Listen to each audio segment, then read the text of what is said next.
Showing next here, Dello Joio from Wellington upon the entry Contiki for the Coker Farm Incorporated of Bedford, New York.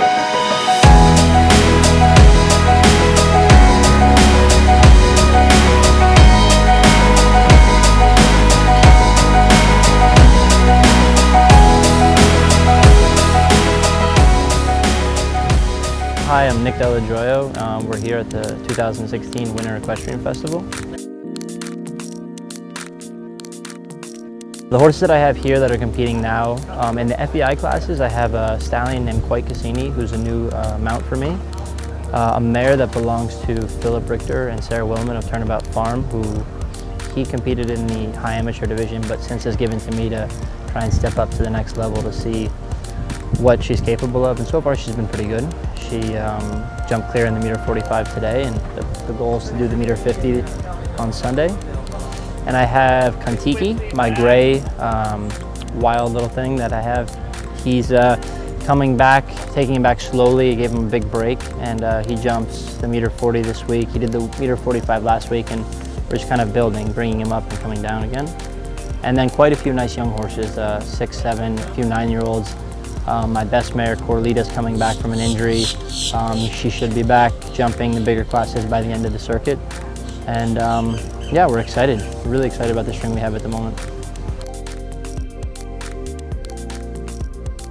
My schedule after WEF is going to be, I usually stay in Wellington through April. And then I was planning on mixing it up and trying to go to Thunderbird this year. In the end, it was at May, the end of May, leading up to Spruce Meadows, and then we'll go to Spruce Meadows. And then after that, we'll be back at Old Salem.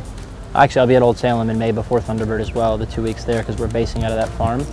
And then after Spruce, back to Old Salem, and we'll do a few shows in that area, like the Gold Cup, the Hampton Classic. And we'll see. I haven't really decided 100%, but Europe's not in the cards this summer. So mostly the Northeast and Canada is where I'll stay.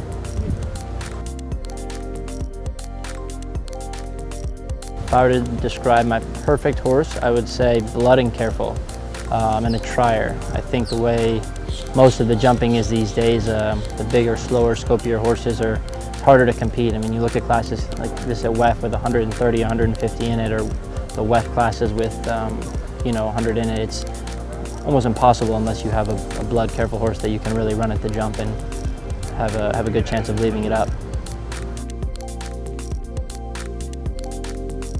Quite Cassini came over to me right like the 23rd, right before Christmas, and it was through a mutual friend of ours, Ben Aslan, and Ben Aslan's mutual friend with the other guy that owns the horse. His name's Mark. Yeah.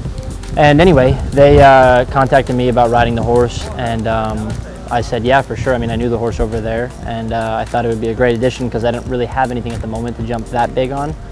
And he stayed in quarantine up until 2 weeks ago or 3 weeks ago, and then his first classes were the 5-star. I jumped him in the meter 45, not expecting to jump the Grand Prix. We thought maybe the meter 50, and he jumped the meter 45 well. He was clean, and then we did the WEF, and he was clean in that, and then we decided what the heck, we'll do the Saturday night class, and he was super. He jumped clear, and we ended up 6th in our 5-star, and it was our 3rd class ever.